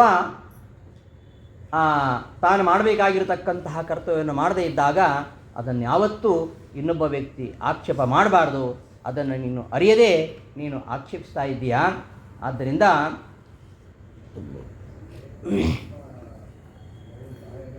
ಇಂತಹ ಒಂದು ನಿಂದೆಯನ್ನು ಕೇಳದೆ ನಾನು ನನ್ನ ದೇಹವನ್ನು ತ್ಯಾಗ ಮಾಡ್ತೇನೆ ಅಂತ ಭಯಂಕರವಾಗಿರ್ತಕ್ಕಂತಹ ನಿರ್ಧಾರವನ್ನು ತೆಗೆದುಕೊಳ್ತಾ ಇದ್ದಾಳೆ. ನನ್ನನ್ನು ಯಾರು ಇನ್ನು ದಾಕ್ಷಾಯಣಿ ಅಂತ ಕರಿಬಾರದು. ದಾಕ್ಷಾಯಣಿ ಇದ್ದರೆ, ದಕ್ಷನ ಮಗಳ ಈ ದೇಹ ಇದ್ದರೆ, ಮುಂದೆ ನನ್ನ ಪತಿ ನನ್ನ ಜೊತೆ ಮಾತಾಡುವಾಗ, ಸರಸವಾಗಿ ಮಾತಾಡುವಾಗಲೂ ಕೂಡ ಅವನು ಪ್ರೀತಿಯಿಂದ ಹೇಳ್ತಾನೆ, ಅಭ್ಯಾಸ ಬಲದಿಂದ ದಾಕ್ಷಾಯಣಿ ಅಂತ ಕರೀತಾನೆ. ಆಗ ದಕ್ಷಿಣ ನೆನಪಾಗುತ್ತೆ. ನಿನ್ನ ಹೆಸರೇ ಉಳಿಬಾರ್ದು. ದಕ್ಷನ ಮಗಳು ಅಂತ ಯಾರೂ ನನ್ನನ್ನು ಹೇಳಬಾರ್ದು. ಪ್ರೀತಿಯಿಂದ ಕರೀತಾನೆ ಅವನು ಶಿವ. ಆಗಾಗ ದಾಕ್ಷಾಯಿಣಿ ಅಂತ ಹೆಸರು ಕರೆದಾಗ ತಕ್ಷಣ ನಿನ್ನ ಸಂಬಂಧ ನೆನಪಾಗತ್ತೆ. ಆಗ ಅತ್ಯಂತ ದುಃಖವಶನಾಗ್ತಾನೆ. ಆದ್ದರಿಂದ ಶಿವನಂತಹ ಮಹಾತ್ಮರಿಗೆ ದುಃಖಕ್ಕೆ ಕಾರಣವಾಗಿರತಕ್ಕಂತಹ ಈ ದೇಹ, ನಿನ್ನಿಂದ ಉತ್ಪನ್ನವಾಗಿರತಕ್ಕಂತಹ ನನ್ನ ಈ ಕೆಟ್ಟ ಶರೀರವನ್ನು ನಾನು ತ್ಯಾಗ ಮಾಡ್ತೇನೆ ಅಂಥೇಳಿ ಸತೀದೇವಿ ಯಜ್ಞಶಾಲೆಯಲ್ಲಿ ಕುಳಿತುಕೊಂಡು ಬಟ್ಟೆ ಮುಸುಕು ಹಾಕಿಕೊಂಡು ತನ್ನ ಯೋಗ ಬಲದಿಂದ ಶರೀರ ತ್ಯಾಗವನ್ನು ಮಾಡ್ತಾಳೆ. ತಾನೇ ತನ್ನ ಶರೀರವನ್ನು ದಹನ ಮಾಡಿಕೊಳ್ತಾಳೆ. ಇದು ಆತ್ಮಾಹುತಿ ಅಲ್ಲ, ಆತ್ಮಹತ್ಯೆ ಅಲ್ಲ. ಪ್ರಾಣತ್ಯಾಗ ಮಾಡೋದು ಮಾತ್ರ ಅಲ್ಲ, ತನ್ನ ದೇಹವನ್ನು ತಾನೇ ದಹನ ಮಾಡಿಕೊಳ್ತಾಳೆ. ತನ್ನ ದೇಹವನ್ನು ಅಗ್ನಿ ಸಂಸ್ಕಾರ ಮಾಡಲಿಕ್ಕೂ ಈ ತಂದೆಗೆ ಬಿಡಬಾರದು ಅಂತ. ಕೃತ್ವಾ ಸಮಾನೌ ಅನಿಲೌ ಚಿತಾಸನ ಸೋದಾನ ಮುತ್ಥಾಪ್ಯ ಚ ನಾಭಿಚಕ್ರತಃ ಶನೈ ಹೃದಯ ಸ್ಥಾಪ್ಯ ಧಿಯೋ ರಸಿ ಸ್ಥಿತಂ ಕಂಠಾದ್ ಬೃಹೋರ್ಮಧ್ಯಂ ಅನಿಂದಿತಾನಯತು. ಅದು ಹೇಗೆ? ಹಾಗೆ ಶರೀರ ತ್ಯಾಗ ಮಾಡೋದು ಹೇಗೆ? ಆತ್ಮಹತ್ಯೆ ಮಾಡಿಕೊಳ್ಬೇಕಾದ್ರೆ ಇವತ್ತು ಸಾವಿರಾರು ಮಾರ್ಗಗಳಿವೆ. ಮನುಷ್ಯರಿಗೆ ಹುಟ್ಟಲಿಕ್ಕೆ ಒಂದೇ ಮಾರ್ಗ ಇರೋದು. ಸಾಯಲಿಕ್ಕೆ ಮಾತ್ರ ನೂರಾರು ದಾರಿಗಳಿವೆ ಇವತ್ತು. ಆದರೆ ಅವು ಯಾವುವು ಕೂಡ ಸಾಯುವ ದಾರಿಗಳಲ್ಲ. ಇವಳು ಹೇಗೆ ತನ್ನ ಶರೀರ ತ್ಯಾಗ ಮಾಡ್ತಾಳೆ ಅಂದರೆ, ಉತ್ತರಾಭಿಮುಖವಾಗಿ ಕುಳಿತುಕೊಳ್ತಾಳೆ, ಆಚಮನ ಮಾಡಿ ಪೀತಾಂಬರವನ್ನು ಮುಸ ಹಾಕ್ಕೊಂಡು ಕಣ್ಣು ಮುಚ್ಚಿಕೊಂಡು ಯೋಗ ಬಲದಿಂದ ದೇಹೋತ್ಕ್ರಮಣ ಮಾಡ್ತಾಳೆ. ಶರೀರವನ್ನು ನಿಶ್ಚಲವಾಗಿಟ್ಟುಕೊಂಡು ತನ್ನ ಪ್ರಾಣವಾಯು ಅಪಾನವಾಯುಗಳನ್ನು ಈ ಮೇಲೆ ಕೆಳಗೆ ಹರಿಯದ ಹಾಗೆ ಒಂದೇ ಕಡೆ ನಾಭಿಚಕ್ರದಲ್ಲಿ ನಿಲ್ಲಿಸ್ತಾಳೆ. ಸುಷುಮ್ನಾ ನಾಡಿಯಲ್ಲಿ ಉದಾನ ವಾಯುವನ್ನು ಮೇಲಕ್ಕೆ ಬರೋ ಹಾಗೆ ಎಬ್ಬಿಸ್ತಾಳೆ. ಪರಮಾತ್ಮ ಚಿಂತನೆಯನ್ನು ಮಾಡ್ತಾ ಉದಾನ ವಾಯುವನ್ನು ತನ್ನ ಹೃದಯದಲ್ಲಿ ನಿಲ್ಲಿಸಿ ಕಂಠ ಮಾರ್ಗವಾಗಿ ಭೂಮಧ್ಯಕ್ಕೆ ತರ್ತಾಳೆ. ಇದು ಯೋಗಿಗಳಿಗೆ ಮಾತ್ರ ಸಾಧ್ಯ. ನಮಗೆಲ್ಲ ಇವೆಲ್ಲ ಅರ್ಥವಾಗದ ವಿಷಯಗಳು. ಯೋಗಿಗಳಿಗೆ ಇದು ಸಾಧ್ಯ ಇದೆ. ತಮಗಿಷ್ಟ ಬಂದಾಗ ಪ್ರಾಣತ್ಯಾಗ ಮಾಡತಕ್ಕಂತಹ ಸಾಮರ್ಥ್ಯ ಅಂತಹ ಯೋಗಿಗಳಿದೆ. ಆ ರೀತಿಯಲ್ಲಿ ಇವಳು ದೇಹೋತ್ಕ್ರಮವನ್ನು ಮಾಡ್ತಾಳೆ, ಶರೀರ ತ್ಯಾಗ ಮಾಡ್ತಾಳೆ. ಅವಳ ಶರೀರ ಬೆಂಕಿಯಲ್ಲಿ ಉರಿದು ಹೋಗಿಬಿಡ್ತದೆ. ಆಶ್ಚರ್ಯವಾಗತ್ತೆ ಎಲ್ಲರಿಗೂ ಸಹ. ಇದ್ದಕ್ಕಿದ್ದ ಹಾಗೆ ಬೆಂಕಿಯನ್ನು ಸುಟ್ಟು ಹಾಕ್ತದೆ. ಯಾವ ಸಂಸ್ಕಾರವಾಗಿ ಸಂಸ್ಕಾರವೇ ಇಲ್ಲ ಇಲ್ಲಿ. ಅವಳೇ ಮಾಡ್ಕೋತಾ ಇದ್ದಾಳೆ. ಅಹೋ ತ್ವನಾತ್ಮ್ಯಂ ಮಹದಸ್ಯ ಪಶ್ಯತ ಪ್ರಜಾಪತಿ ಯಸ್ಯ ಚರಾಚರಾ ಪ್ರಜಾ ಜಹೌ ಅಸೂನ್ ಯದ್ವಿಮತಾತ್ಮಜಾ ಸತಿ ಮನಸ್ವಿನಿ ಮಾನಮಭೀಕ್ಷಣಮರ್ಹತಿ. ದಕ್ಷ ಪ್ರಜಾಪತಿ ಎಂತಹ ದೊಡ್ಡ ಅಪಚಾರ ಮಾಡಿಬಿಟ್ಟ. ಯಾರೂ ತಡೆಯೋ ಪ್ರಯತ್ನವನ್ನೇ ಮಾಡಲಿಲ್ಲ. ಸ್ವತಃ ತಂದೆಯಾದವ ಮಗಳನ್ನು ತಡೆಯೋ ಪ್ರಯತ್ನವನ್ನು ಮಾಡಲಿಲ್ಲ.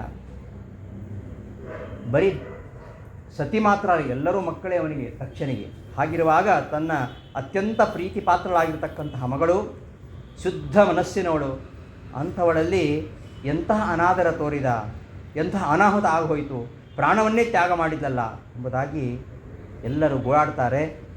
ಈ ದಕ್ಷ ಪ್ರಜಾಪತಿ ಎಂತಹ ಕಠಿಣ ಹೃದಯ. ಸೋಯಂ ದುರ್ಮರ್ಷ ಹೃದಯ ಅಥೋ ಬ್ರಹ್ಮಬಂಧು ಲೋಕೇ ಅಪಕೀರ್ತಿಂ ಮಹತೀಂ ಅಥಾಪ್ಸತಿ ಯದಂಗಜಾಂ ಸ್ವಾಂ ಪುರುಷದ್ದುಡುದ್ಯತಾಂ ನ ಪ್ರತ್ಯಷೇಧೀತ್ ಮೃತಯೇ ಅಪರಾಧತಃ. ಸ್ವತಃ ತನ್ನ ಮಗಳು ಪ್ರಾಣತ್ಯಾಗ ಮಾಡಲಿಕ್ಕೆ ಸಿದ್ಧಳಾದಾಗಲೂ ಕೂಡ ತಡಿಲಿಲ್ಲಲ್ಲ ಇವನು. ಎಂತಹ ಕಠಿಣ ಹೃದಯ ಇವನು. ಬ್ರಾಹ್ಮಣಾಧಮ, ಶಿವದ್ವೇಷಿ. ತನ್ನ ಮಗಳು ತಾನು ಮಾಡಿದ ಅಪರಾಧವನ್ನು ಸಹಿಸದೆ ಪ್ರಾಣತ್ಯಾಗ ಮಾಡಲಿಕ್ಕೆ ಸಿದ್ಧಳಾದಾಗ ತಡೆಯೋ ಪ್ರಯತ್ನವನ್ನು ಮಾಡಲಿಲ್ಲ. ಎಂತಹ ಅಪಕೀರ್ತಿಗೆ ಭಾಜನಾಗ್ತಾನೆ ಅಂತೆಲ್ಲ ಮಾತಾಡ್ಕೊಳ್ತಾರೆ. ದಕ್ಷ ಪ್ರಜಾಪತಿಗೆ ಈಗ ಸ್ವಲ್ಪ ತಡವಾಗಿ ಎಚ್ಚರ ಆಯಿತು. ದಕ್ಷಸ್ತು ದೃಷ್ಟ್ವಾ ದುಹಿತು ಸ್ವನಿಮಿತ್ತಂ ವಿನಾಶನಂ ಬಹುವನ್ ಅತಪ್ಯತ್ ಘೋರೇಣ ಮಯಾ ಅಸಾಧು ಕೃತಂಬತ. ಎಚ್ಚರಗೊಂಡ ಈಗ ಅಹಂಕಾರ ಹೋಯ್ತು. ಅಹಂಕಾರ ಇರೋ ತನಕ ಮನುಷ್ಯನಿಗೆ ತಾನು ಮಾಡಿದ್ದೇ ಸರಿ ಅಂತ ಕಾಣುತ್ತೆ. ಇನ್ನು ಪಶ್ಚಾತ್ತಾಪಟ್ರೆ ಏನು ಪ್ರಯೋಜನ? ಸತಿ ತನ್ನನ್ನು ಆತ್ಮಹತ್ಯೆ ಮಾಡಿಕೊಂಡಿದ್ದಾಳೆ. ಇದು ಖಂಡಿತ ಆತ್ಮಹತ್ಯೆ ಅಲ್ಲ. ಇವತ್ತಿನ ಕೆಲವು ವಿಮರ್ಶಕರು ಆತ್ಮಹತ್ಯೆ, ಹೆಣ್ಣು ಆತ್ಮಹತ್ಯೆ ಮಾಡಿಕೊಳ್ಳೋದು ಇದು ಪರಂಪರೆ, ಸತಿ ಸಹಗಮನ ಅಂತ ಹೇಳ್ತಾರೆ ನೋಡಿ. ಸಹಗಮನ ಅಲ್ಲ ಇದು. ಹೇಳಿದ ಹಾಗೆ ಸತಿ ಸಹಗಮನ ಅಂತ. ಶಿವನ ಜೊತೆಗೆ ಸತಿ ಸಾಯ್ತಾ ಇರೋದಲ್ಲ ಇಲ್ಲಿ. ಇದು ಆತ್ಮಹತ್ಯೆ ಅಲ್ಲ ಇದು. ಹಾಗೆ ಹೇಳ್ತಾರೆ. ಸತಿ ಸಹಗಮನ, ಸಹಗಮನ ಪದ್ಧತಿ ನಮ್ಮಲ್ಲಿ ಇರಲಿಲ್ಲ. ಸಹಗಮನ ಪದ್ಧತಿ ಬಂದದ್ದು ಮೊಘಲರು ನಮ್ಮ ದೇಶಕ್ಕೆ ದಾಳಿ ಇಟ್ಟ ಮೇಲೆ ಅವರಿಂದ ತಮ್ಮ ಶೀಲ ಸಂರಕ್ಷಣೆ ಮಾಡಿಕೊಳ್ಳಿಕ್ಕೋಸ್ಕರವಾಗಿ ಆವಾಗ ಆರಂಭವಾದದ್ದೇ ಹೊರತು ಮೊದಲಿಂದಲೂ ಇರುವಂಥದ್ದಲ್ಲ. ಒಂದನೇದಾಗಿ ಇದು ಸಹಗಮನ ಅಲ್ಲ, ಇದು ಆತ್ಮಹತ್ಯೆಯೂ ಅಲ್ಲ. ಅವಳು ತನ್ನ ಪತಿಯ ನಿಂದೆಯನ್ನು ಕೇಳಿ ಇರಲಿಕ್ಕಾಗದೆ ತಾನೇ ಅಗ್ನಿಯನ್ನು ಸೃಷ್ಟಿ ಮಾಡಿಕೊಂಡು ತನ್ನನ್ನು ತ್ಯಾಗ ಮಾಡಿಕೊಂಡಿದ್ದಾಳೆ. ಆ ರೀತಿಯಲ್ಲಿ ಸತಿಯ ಒಂದು ಅವಸಾನದ ನಂತರ ಈಗ ಇವನಿಗೆ ಎಚ್ಚರ ಆಯಿತು. ಧಿಂಗ್ಮಾಂ ಅವಿಚಿತಾತ್ಮಾನಂ ನಿರ್ಗುಣಂ ನಿರಪತ್ರಪಂ ಯೋಹಂ ಸ್ವೀಕೃತ್ಯ ಮೃತಕಂ ವ್ಯಧಾಮೇನೋ ಮಹೀಯಸಿ. ಎಂಥ ಅಪರಾಧ ಮಾಡಿಬಿಟ್ಟೆ, ಎಂತಹ ಪಾಪಿಯಾದೆ ನಾನು, ನನಗೆ ಮನಸ್ಸಿನ ನಿಗ್ರಹವಿಲ್ಲ. ಹೌದು, ಮನಸ್ಸಿನ ನಿಗ್ರಹ ಇಲ್ಲ. ಯಾರು ಶಿವನನ್ನು ದ್ವೇಷ ಮಾಡ್ತಾರೋ ಅವರಿಗೆ ಮನಸ್ಸಿನ ನಿಗ್ರಹ ಇಲ್ಲ. ಯಾಕೆ? ಮನೋಭಿಮಾನಿ ಮಹರುದ್ರದೇವರು. ಅವರ ಅನುಗ್ರಹವಿಲ್ಲದೆ ಹೋದರೆ, ಅವರನ್ನು ಯಾರು ದ್ವೇಷ ಮಾಡ್ತಾರೋ ಅವರು ಮೆಂಟಲ್ ಹಾಸ್ಪಿಟ್ಲಿಗೆ ಹೋಗಬೇಕು. ಅವ್ರ ಮನಸ್ಸು ಸರಿ ಇರುವುದೇ ಇಲ್ಲ, ಮನೋನಿಗ್ರಹವೇ ಇರುವುದಿಲ್ಲ. ಮನೋನಿಗ್ರಹ ಇಲ್ಲದವ ಅವಿಚಿತಾತ್ಮಾನಂ ನಿರ್ಗುಣಂ ಶಮಾದಿಗುಣ ರಹಿತನಾದವನು, ನಿರಪತ್ರಪಂ ನಾಚಿಕೆ ಇಲ್ಲದವನು, ಈ ಸೋತ್ತಮನಾಗಿರ್ತಕ್ಕಂತಹ ನನಗಿಂತಲೂ ಉತ್ತಮನಾಗಿರತಕ್ಕಂತಹ ರುದ್ರದೇವರಲ್ಲಿ ನಾನು ಎಂತಹ ಅಪರಾಧ ಮಾಡಿಬಿಟ್ಟೆ, ನನಗೇ ಧಿಕ್ಕಾರ ಅಂತ ದಕ್ಷ ಪ್ರಜಾಪತಿ ಪಶ್ಚಾತ್ತಾಪ ಪಡ್ತಾನೆ. ಆಗ ರುದ್ರ ಪಾರ್ಶ್ವರೆಲ್ಲ ದಕ್ಷನ ಸಂಹಾರ ಮಾಡಬೇಕು ಅಂತ ಆಯುಧವನ್ನು ಹಿಡ್ಕೊಂಡು ಬರ್ತಾರೆ. ಭೃಗು ಮಹರ್ಷಿ ಒಂದು ಯಾಗವನ್ನೇ ಮಾಡ್ತಾನೆ, ಅಪಹತ ರಕ್ಷಾಂಸಿ ಮಂತ್ರದಿಂದ ಹೋಮ ಮಾಡ್ತಾನೆ. ಆಗ ಸಾವಿರಾರು ಋಭುಗಳು ಯಜ್ಞಕುಂಡದಿಂದ ಮೇಲಕ್ಕೆ ಬರ್ತಾರೆ. ಅವರೆಲ್ಲ ದಕ್ಷನನ್ನು ಸಂಹಾರ ಮಾಡಬೇಕು ಅಂತ ಹೊರಡ್ತಾರೆ. ಆಗ ಪುನಃ ಇವ ಮತ್ತೆ ಯಜ್ಞದಲ್ಲಿ ಸೋಮಾಹುತಿಯನ್ನು ಕೊಟ್ಟು ಅವರು ಓಡೋ ಹಾಗೆ ಮಾಡ್ತಾನೆ. ಇಷ್ಟೆಲ್ಲ ನಡೆದಂತಹ ಘಟನೆ ಶಿವನಿಗೆ ಗೊತ್ತಾಗತ್ತೆ. ಶಿವನಿಗೆ ಹೇಗೆ ಗೊತ್ತಾಗ್ತದೆ, ಯಾರು ಹೇಳಬೇಕಾಗಿಲ್ಲ. ಆದರೂ ನಾರದರು ಅವರು ಈ ವಿಚಾರವನ್ನು ದಕ್ಷ ಮಂಟಪದಲ್ಲಿ ಏನೆಲ್ಲ ಆಯಿತು ಆ ವಿಚಾರವನ್ನು ನಾರದರ ಮುಖದಿಂದ ಕೇಳಿಸಿಕೊಂಡು ರುದ್ರದೇವರು ಕುಪಿತರಾಗ್ತಾರೆ. ತಮ್ಮ ಒಂದು ಜಟೆಯನ್ನು ಕಿತ್ತಿ ನೆಲಕ್ಕೆ ಅಪ್ಪಳಿಸ್ತಾರೆ. ಅದರಿಂದ ವೀರಭದ್ರ ಪ್ರಾದುರ್ಭವಿಸ್ತಾನೆ. ಅವ ಶಿವನ ಆಜ್ಞೆಯಂತೆ ಯಜ್ಞ ಮಂಟಪಕ್ಕೆ ಬರ್ತಾನೆ.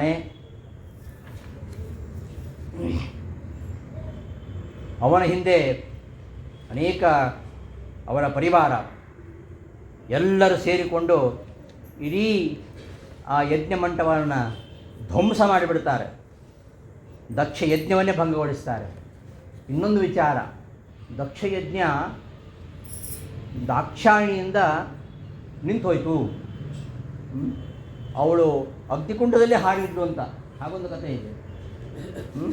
ಸತಿ ಅಗ್ನಿಕುಂಡದಲ್ಲಿ ಹಾರಿಕೊಂಡು ಯಜ್ಞ ನಾಶವಾಯಿತು ಅಂತ. ಯಜ್ಞ ನಾಶವಾಗಲಿಲ್ಲ, ಇದು ವೈಷ್ಣವ ಯಾಗ. ಇದೆಲ್ಲ ಇವತ್ತಿನವ್ರಿಗೆ ಅರ್ಥ ಆಗಲ್ಲ. ವೈಷ್ಣವ ಯಾಗ ಯಾವತ್ತೂ ಅರ್ಧಕ್ಕೆ ನಿಲ್ಲೋದಿಲ್ಲ, ಅದು ಸಂಪೂರ್ಣ ಆಗಲೇಬೇಕು, ಹಾಗೆ ಆಗುತ್ತೆ. ಮುಂದೆ ಪರಮಾತ್ಮನೇ ಮುಂದೆ ಬಂದು ನಿಂತ್ಕೊಂಡು ಆ ಯಾಗವನ್ನು ಪೂರ್ತಿ ಮಾಡಿಸ್ತಾನೆ. ಹಾಗಾಗಿ ಈ ಸತಿ ಯಜ್ಞಕುಂಡಕ್ಕೆ ಹಾರಿದ್ಲು. ಇವತ್ತು ಯಕ್ಷಾಂಗದವರು ಇದೇ ಕಥೆಯನ್ನು ಹೇಳ್ತಾರೆ, ಯಕ್ಷಗಾನ ಬಯಲಾಟದವರು. ದಾಕ್ಷಾಯಿಣಿ ಅವಳು ಯಜ್ಞಕುಂಡದಲ್ಲಿ ಹಾರಿಕೊಂಡು ಆತ್ಮಹತ್ಯೆ ಮಾಡಿಕೊಂಡು ಅಂತಲೇ ಹೇಳ್ತಾರೆ. ಅಲ್ಲಿಗೆ ದಕ್ಷ ಯಜ್ಞ ನಿಂತು ಹೋಯಿತು ಅಂತ. ಇವರೆಲ್ಲ ಬಂದರು, ದಕ್ಷನ ಯಜ್ಞವನ್ನು ಹಾಳು ಮಾಡಿದರು. ಹೇಗಿದ್ದಾರೆ, ಕೆಲವರು ಕುಳ್ಳರು, ಕೆಲವರು ಕಂದು ಬಣ್ಣದವರು, ಕೆಲವರು ಹಳದಿ ಬಣ್ಣದವರು, ಮೊಸಳೆ ಹಾಗೆ ಹೊಟ್ಟೆ, ಮೊಸಳೆ ಹಾಗೆ ಮುಖ, ನಾನಾ ಪ್ರಕಾರದ ರುದ್ರನ ಅನುಚರರಾಗಿರತಕ್ಕಂತಹ ಪ್ರಮಥಗಣಗಳು ಆಯುಧವನ್ನು ಹಿಡಿದುಕೊಂಡು ಆ ಯಜ್ಞ ಮಂಟಪಕ್ಕೆ ಬಂದು ಮುತ್ತಿಗೆ ಹಾಕ್ತಾರೆ. ಎಲ್ಲವನ್ನು ಮುರಿದು ಹಾಕ್ತಾರೆ. ಯಜ್ಞ ಪಾತ್ರೆಗಳನ್ನು ನಾಶ ಮಾಡ್ತಾರೆ. ಅಗ್ನಿಯನ್ನು ನಾಶ ಮಾಡ್ತಾರೆ. ಗಾರ್ಹಪತ್ಯ, ಆಹ್ವಾನೀಯ, ದಾಕ್ಷಿಣಾಗ್ನಿ ಅಂತ 3 ರೀತಿಯಾದ ಅಗ್ನಿ. ಆ ಅಗ್ನಿಯನ್ನೆಲ್ಲ ನಾಶ ಮಾಡ್ತಾರೆ. ಕೆಲವು ಮುನಿಗಳಿಗೆ ಪೀಡಿಸ್ತಾರೆ, ಅವರ ಪತ್ನಿಯರನ್ನು ಹೆದರಿಸ್ತಾರೆ. ಎಲ್ಲರೂ ಅಲ್ಲಿಂದ ಪಲಾಯನ ಓಡಿ ಹೋಗಿಬಿಡ್ತಾರೆ. ಕೊನೆಗೆ ಇವನು ಯಾಗವನ್ನು ಮುಂದುವರಿಸಬೇಕು ಅಂತ ನೋಡ್ತಾನೆ ಭೃಗು. ಆ ಭೃಗು ಮುನಿಯ ಗಡ್ಡವನ್ನು ಕಿತ್ತಿ ಹಾಕ್ತಾನೆ ಇವ ವೀರಭದ್ರ. ಭೃಗುಂಬ ಬಂಧ ಮಣಿಮಾನ್ ವೀರಭದ್ರ ಪ್ರಜಾಪತಿಂ ಚಂಡೀಶಃ ಭೂಷಣಂ ದೇವಂ ಭಗಂ ನಂದೀಶ್ವರೋಗ್ರಹಿ. ಅಲ್ಲಿ ಮುಖ್ಯವಾಗಿ 4 ಜನ ಇದ್ದಾರೆ. ಕೆಟ್ಟ ಕಾರ್ಯ ಮಾಡುವವನದು ಹೇಗೆ ತಪ್ಪೋ ಅದಕ್ಕೆ ಸಪೋರ್ಟ್ ಮಾಡುವುದು ಕೂಡ ತುಂಬ ತಪ್ಪು. ಈ ಭೃಗು ಅದಕ್ಕೆ ಸಪೋರ್ಟ್ ಮಾಡಿದ್ದ. ಅಲ್ಲಿ ಆ ಮಣಿಮಂತ ಅಂತ ಒಬ್ಬ ಪ್ರಮಥ, ಮಣಿಮಂತ ದೈತ್ಯ ಅಲ್ಲ, ಅವನು ಬೇರೆ. ಎಲ್ಲ ಹೆಸರಿನವರು ದೇವತೆಗಳು ಇದ್ದಾರೆ, ದೈತ್ಯರು ಇದ್ದಾರೆ. ಮಣಿಮಂತ ಅಂತ ದೈತ್ಯನು ಇದ್ದಾನೆ, ಮಣಿಮಂತ ಅಂತ ಪ್ರಮಥನೂ ಇದ್ದಾನೆ. ಭೃಗುಮಣಿಯನ್ನು ಕಟ್ಟಿ ಹಾಕಿದ. ವೀರಭದ್ರ ದಕ್ಷ ಪ್ರಜಾಪತಿಯನ್ನು ಕಟ್ಟಿ ಹಾಕಿದ. ಇನ್ನೊಬ್ಬ ಚಂಡೀಶ ಅನ್ನುವನು ಪೂಷದೇವನ್ನ ಕಟ್ಟಿ ಹಾಕಿದ. ನಂದೀಶ್ವರ ಭಗದೇವನನ್ನು ಕಟ್ಟಿ ಹಾಕಿದ. ಉಳಿದವರೆಲ್ಲ ದಿಕ್ಕಾಪಾಲಾಗಿ ಓಡಿ ಹೋದರು. ಈ ವೀರಭದ್ರ ಭೃಗುಮಣಿಯ ಗಡ್ಡೆ ಮೀಸೆಯನ್ನು ಕಿತ್ತು ಹಾಕಿದ್ದಂತೆ. ಯಾಕೆ ಅಂದರೆ ಆ ಯಾಗ ನಡೆಯುವಾಗ ಇವ ಮೀಸೆ ತಿರುವಿ ನಕ್ಕಿದ್ದಂತೆ, ಹಾಸ್ಯ ಮಾಡಿದ್ದಂತೆ. ಶಿವನ ನಿಂದೆ ಮಾಡೋ ಕಾಲದಲ್ಲಿ ಅವನ ತನ್ನ ಮೀಸೆ ತಿರುವಿ ನಗಾಡಿದ್ದಂತೆ ಇವನು. ಆ ಕಾರಣಕ್ಕೋಸ್ಕರವಾಗಿ ದಕ್ಷ ಪ್ರಜಾಪತಿಯನ್ನು ಹುರಿದುಂಬಿಸ ಎಂಬ ಕಾರಣಕ್ಕೆ ವೀರಭದ್ರ ಅವನ ಗಡ್ಡ ಮೀಸೆಗಳನ್ನು ಕಿತ್ತಿ ಹಾಕಿದ. ಇನ್ನೊಬ್ಬ ಭಗದೇವ ಅಂತ, ಆ ಭಗದೇವ ಕಣ್ಣು ಮಿಟುಕಿಸಿದ. ಶಿವನ ನಿಂದೆ ಮಾಡಬೇಕಾದ್ರೆ ಕಣ್ಣು ಮಿಟುಕಿಸಿ ಇನ್ನೂ ಅವನನ್ನು ನಿಂದೆ ಮಾಡು ಅಂತ ಹೇಳಿದ್ನಂತೆ. ಅದಕ್ಕೆ ಅವನನ್ನು ನೆಲದ ಮೇಲೆ ಹಾಕಿ ಅವನ ಕಣ್ಣುಗಳನ್ನೇ ಕಿತ್ತು ಹಾಕಿಬಿಟ್ನಂತೆ ವೀರಭದ್ರ. ಆಮೇಲೆ ಪೂಷದೇವ ಅಂತ ಇನ್ನೊಬ್ಬ, ಅವ ಈ ಶಿವನನ್ನು ನಿಂದಿಸ್ತಾ ಇರಬೇಕಾದ್ರೆ ಹಲ್ಲು ಕಿರಿದು ನಗಾಡ್ತಾ ಇದ್ದಂತೆ. ಅಂತಹ ಅವನನ್ನು ವೀರಭದ್ರ ಹಲ್ಲು ಮುರಿದು ಹಾಕಿದ, ಹಲ್ಲು ಕಿತ್ತು ಹಾಕಿದ. ಆಮೇಲೆ ದಕ್ಷನ ಎದೆ ಮೇಲೆ ಕಾಲಿಟ್ಟು ವೀರಭದ್ರ ಅವನನ್ನು ಸಂಹಾರ ಮಾಡಬೇಕು ಅಂತ ಕತ್ತಿಯಿಂದ ಅವನ ತಲೆಯನ್ನು ಕತ್ತರಿಸಿ ಹೊರಡ್ತಾನೆ. ಎಷ್ಟು ಕಡಿದ್ರೂ ಕೂಡ ಅವನ ತಲೆ ತುಂಡಾಗೋದಿಲ್ಲ. ಯಾಕೆ ಅಂದರೆ ಮಂತ್ರಕ್ಕೆ ಅಷ್ಟೊಂದು ಶಕ್ತಿ ಇದೆ. ಅಷ್ಟು ಸುಲಭದಲ್ಲಿ ಅವ ಸಾಯುವುದಿಲ್ಲ. ಮತ್ತು ಇನ್ನೊಂದು ಏನಂದರೆ, ಇದು ಯಾಗ ಮಾಡಲಿಕ್ಕೆ ಹೊರಟಿದ್ದು ದಕ್ಷ ಯಾಗದಲ್ಲಿ ಆಹುತಿ ಕೊಡಲಿಕ್ಕಿರ್ತಕ್ಕಂಥ ಪಶುವು ದಕ್ಷನೇ. ಸ್ವಯಂಕೃತ ಅನರ್ಥ ಇದೆ. ಅವನನ್ನೇ ಬಲಿ ಕೊಡಬೇಕು ಅಂತ.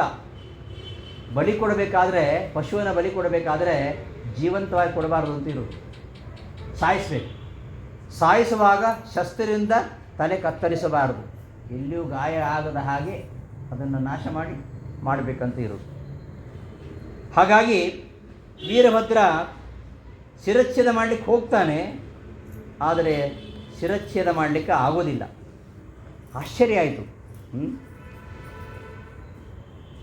ಭೃಗು ಎಂತಹ ಹೋಮವನ್ನು ಮಾಡಲಿ, ನನ್ನ ಪರಾಕ್ರಮದ ಮುಂದೆ ಅವನ ಮಂತ್ರಶಕ್ತಿ ಏನು ನೋಡಿದಿಲ್ಲ ಅಂತ ಕೊಚ್ಕೊಂಡು ಬಂದಿದ್ದ ವೀರಭದ್ರ. ಅಂತಹ ವೀರಭದ್ರನಿಗೆ ಇವನನ್ನು ಸಂಹಾರ ಮಾಡಲಿಕ್ಕೆ ಆಗುವುದಿಲ್ಲ. ಆಗ ವೀರಭದ್ರ ತನ್ನ ಮೂಲ ರೂಪವನ್ನು, ಶಿವನ ರೂಪವನ್ನು ಧ್ಯಾನ ಮಾಡ್ತಾನೆ. ಶಿವನೇ ಕೈಲಾಸನ ಬಂದ. ಸಂಹಾರ ಮಾಡ್ತಕ್ಕಂಥ ಶಿವನೇ ಅಲ್ವ. ಅವ ಯಾರಿಗೂ ಪವಾರ ಪಟಾರ್ನಿ ಕೊಟ್ಟಿಲ್ಲ, ಅವನೇ ಬಂದು ಮಾಡಬೇಕು ಸಂಹಾರವನ್ನು. ವೀರಭದ್ರನು ಕಳಿಸಿದ್ದಾನೆ ಇದನ್ನು ನಾಶ ಮಾಡಲಿಕ್ಕೆ, ಆದರೆ ವೀರಭದ್ರನಿಗೆ ಸಂಹಾರ ಮಾಡಲಿಕ್ಕೆ ಆಗಲಿಲ್ಲ. ಸಂಹಾರ ಮಾಡುವವನು ಅವನೇ, ರಕ್ಷಣೆ ಮಾಡ್ತಕ್ಕಂಥವನವನೇ, ಸೃಷ್ಟಿ ಮಾಡ್ತಕ್ಕಂಥವನವನೇ. ಅವನೇ ಆ ಭಗವಂತನೇ, ಅವನೇ ಸೃಷ್ಟಿ ಮಾಡ್ತಾನೆ. ಬ್ರಹ್ಮನಲ್ಲಿದ್ದು ಬ್ರಹ್ಮರೂಪದಿಂದ ಸೃಷ್ಟಿ ಮಾಡ್ತಾನೆ. ವಿಷ್ಣುವಾಗಿ ರಕ್ಷಣೆ ಮಾಡ್ತಾನೆ. ವಿಷ್ಣು ರೂಪದಿಂದ ಅವನೇ ಶಿವನಲ್ಲಿದ್ದುಕೊಂಡು ಸಂಹಾರ ಮಾಡ್ತಾನೆ. ಸಂಹಾರಕರ್ತ, ಲಯಕರ್ತ ಶಿವ. ಇದೇ ಬಂದದ್ದಲ್ಲ. ಶಿವ ಆಮೇಲೆ ಬರ್ತಾನೆ. ವೀರಭದ್ರನು ಯಾವಾಗ ಆಗೋದಿಲ್ಲ ಆಗ ಶಿವನೇ ಬರ್ತಾನೆ. ಶಿವನೇ ಬಂದು ದಕ್ಷನನ್ನು ಸಂಹಾರ ಮಾಡ್ತಾನೆ.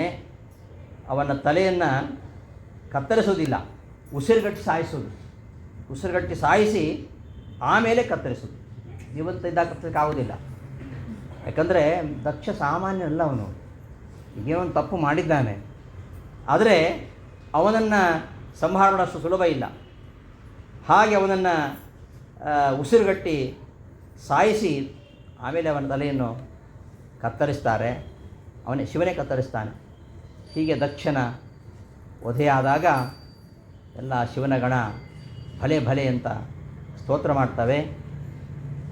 ಹೀಗೆ ದಕ್ಷನ ಸಂಹಾರ ಆಯಿತು. ಆಮೇಲೆ ಎಲ್ಲ ದೇವತೆಗಳು ಬ್ರಹ್ಮನ ಬಳಿಗೆ ಹೋಗ್ತಾರೆ. ಎಲ್ಲ ಅನಾಹುತ ಹೇಳ್ತಾರೆ. ರುದ್ರನಲ್ಲಿ ಅಪಚಾರ ಮಾಡಿದ್ದರಿಂದ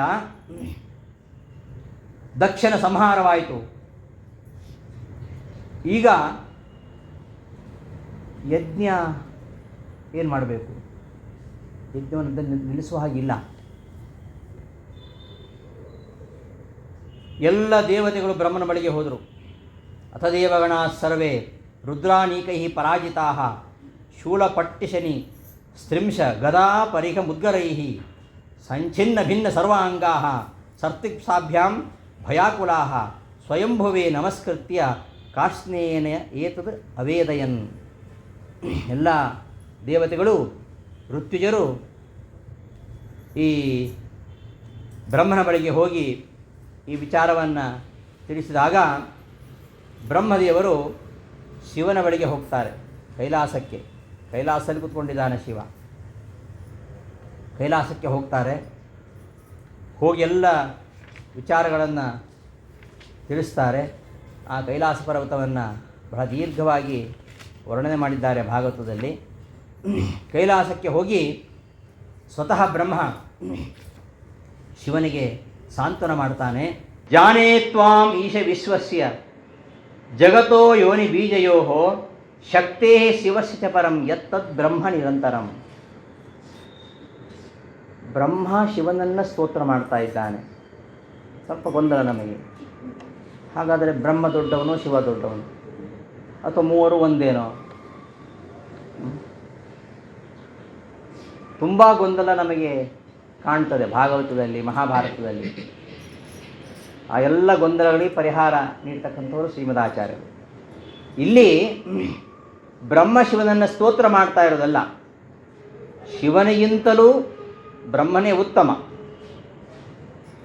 ಹಾಗಾದರೆ ಬ್ರಹ್ಮ ಹೇಳ್ತಾ ಇದ್ದಾನೆ,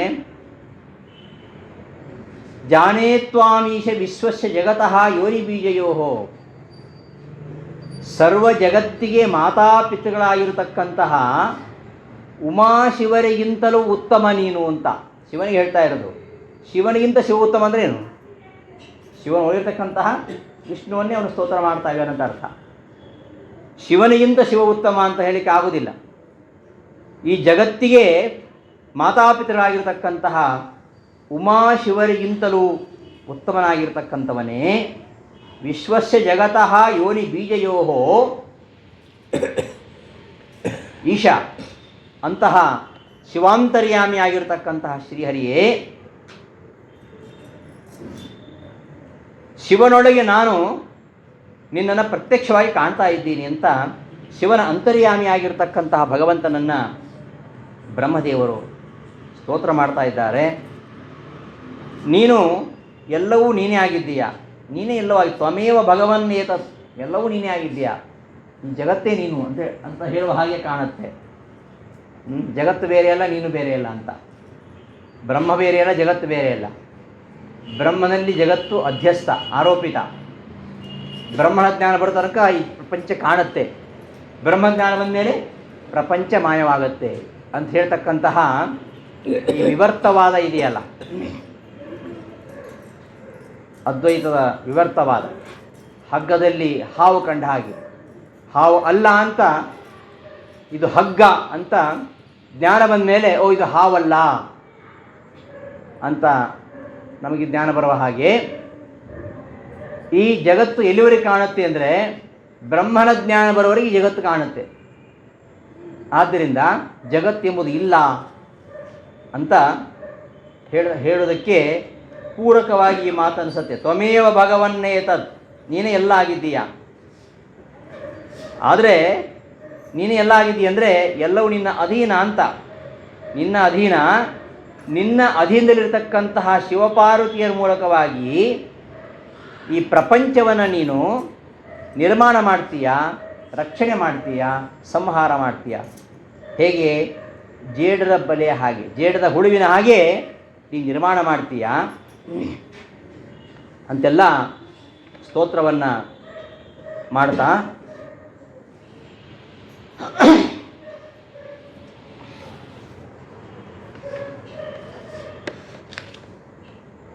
ಈಗ ಯಜ್ಞ ನಿಂತು ಹೋಗಿದೆ. ಈ ಯಜ್ಞ ಪೂರ್ತಿಯಾಗುವಂತೆ ನೀನೇ ಮಾಡಬೇಕು. ನೀನೇ ಯಜ್ಞಕ್ಕೆ ಫಲವನ್ನು ದೊರಕಿಸಿಕೊಡ್ತಕ್ಕಂಥವನು. ಹವಿರ್ಭಾಗಕ್ಕೆ ನೀನು ಕೂಡ ಭಾಗಿಯಾಗಿದ್ದೀಯಾ. ಅಂತಹ ನಿನಗೆ ಈ ದಕ್ಷಿಣ ಯಜ್ಞದಲ್ಲಿ ದೇವತೆಗಳು ಒಂದು ಸ್ಪರ್ಧೆಯಿಂದ ಭಾಗ ಕೊಡದೆ ಹೋದರು. ಹೀಗೆ ನಿನಗಾದ ಒಂದು ಅಪಚಾರದ ಪ್ರಯುಕ್ತವಾಗಿ ಈಗ ಯಜ್ಞ ನಿಂತು ಹೋಗಿದೆ. ಆ ಯಜ್ಞ ನಿನ್ನ ಅನುಗ್ರಹದಿಂದಲೇ ಪೂರ್ತಿಯಾಗಬೇಕು. ದಕ್ಷ ಮತ್ತೆ ಬದುಕಬೇಕು, ಭಗದೇವನಿಗೆ ಮತ್ತೆ ಕಣ್ಣುಗಳು ಬರಬೇಕು, ಭೃಗುಮುನಿಗೆ ಮತ್ತೆ ಗಡ್ಡ ಮೀಸೆಗಳು ಬರಬೇಕು, ಪೂಷದೇವನಿಗೂ ಮತ್ತೆ ಹಲ್ಲು ಬರಬೇಕು. ಆದ್ದರಿಂದ ನೀನು ಅನುಗ್ರಹ ಮಾಡು, ಎಲ್ಲ ದೇವತೆಗಳಿಗೂ ನೀನು ಅನುಗ್ರಹ ಮಾಡು. ಅನೇಕ ಋಷಿಮುನಿಗಳಿಗೆ ಏಟು ಬಿದ್ದಾವೆ ಆಯುಧಗಳಿಂದ, ಕಲ್ಲುಗಳಿಂದ. ಅವರ ಗಾಯ ವಾಸಿಯಾಗಬೇಕು, ಎಲ್ಲವನ್ನು ನೀನು ಮಾಡಬೇಕು ಎಂಬುದಾಗಿ ಹೇಳ್ತಾ, ಇನ್ಮೇಲೆ ಏಷತೆ ರುದ್ರ ಭಾಗವಸ್ತು ಯದುಚ್ಛಿಷ್ಟ ಅಧ್ವರಸ್ಯ ವೈ ಯಜ್ಞಸ್ಥೆ ರುದ್ರಭಾಗೇನ ಕಲ್ಪತಾ ಮಧ್ಯ ಯಜ್ಞಹನ್. ಯಜ್ಞದಲ್ಲಿ ಕೊನೆಗೆ ಉಳಿದ ಹವಿಸ್ಸನ್ನು ಅದು ನಿನಗೆ ಹವಿರ್ಭಾಗ ಆಗಬೇಕು, ನಿನಗೆ ನೀಡತಕ್ಕಂತಹ ಭಾಗದಿಂದ ಯಜ್ಞ ಪೂರ್ತಿ ಆಗಬೇಕು. ಆದ್ದರಿಂದ ನೋಡಿ, ಇವತ್ತು ಯಾವುದೇ ಯಜ್ಞ ಆಗುವಾಗ ಕೊನೆಗೆ ಸೃಷ್ಟಕೃತ ಹೋಮ ಅಂತ ಮಾಡ್ತಾರೆ, ಶಿವನಿಗೆ ಅರ್ಪಿಸೋದು.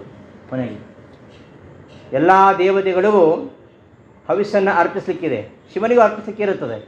ಅದು ಆದಮೇಲೆ ಕೊನೆಗೆ ಪ್ರತಿಯೊಂದು ಯಜ್ಞದಲ್ಲಿ ಸೃಷ್ಟಕೃತ ಹೋಮ ಅಂತ ಇರುತ್ತೆ. ಉಳಿದ ಹವಿರ್ಭಾಗವನ್ನು ಅದನ್ನು ಶಿವನಿಗೆ ಅರ್ಪಿಸುವ ಮೂಲಕವಾಗಿ ಯಜ್ಞ ಯಾವತ್ತೂ ಪೂರ್ತಿ ಆಗಬೇಕು.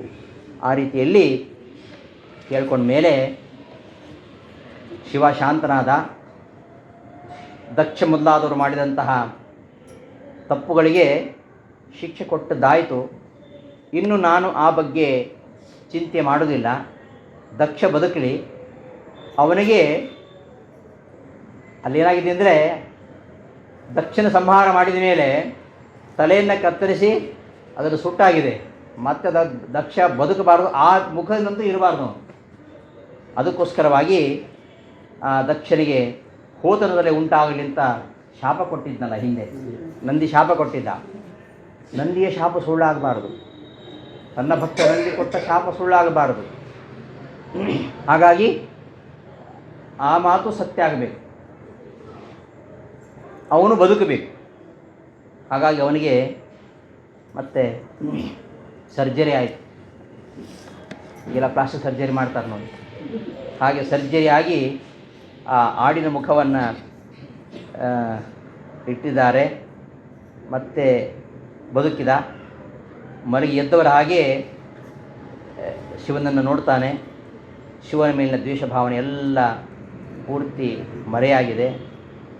ಮಗಳ ಮರಣ ನೆನಪಿಗೆ ಬಂತು, ಕಣ್ಣೀರು ಹರಿತು. ನಿರ್ಮಲವಾದ ಮನಸ್ಸಿನಿಂದ ಶಿವ ತನಗೆ ಶಿಕ್ಷೆ ಕೊಟ್ಟು ಪರಮಾನುಗ್ರಹ ಮಾಡಿದ್ದಾನೆ. ಇಲ್ಲಿ ಹೋದರೆ ನಾನು ಎಂತಹ ಮಹಾಪರಾಧ ಮಾಡಿದೆ, ನನಗೆ ಅಂಧನ್ ತಮಸ್ಸೆ ಆಗ್ತಾ ಇತ್ತು. ಈ ಯಜ್ಞ ನಡೀತಾ ಇರಬೇಕಾದ್ರೆ ಒಂದು ವಿಘ್ನ ಬಂತು ಮಧ್ಯದಲ್ಲಿ. ಅದಕ್ಕೆ ಪ್ರಾಯಶ್ಚಿತ್ತವಾಗಿ ಒಂದು ಬೇರೆ ಯಜ್ಞವನ್ನು ಮಾಡ್ತಾ ವಿಷ್ಣುವನ್ನು ಧ್ಯಾನಿಸ್ತಾನೆ. ಪರಮಾತ್ಮ ಆಗ ಬರ್ತಾನೆ, ವಿಷ್ಣು ಬರ್ತಾನೆ. ಮತ್ತೆ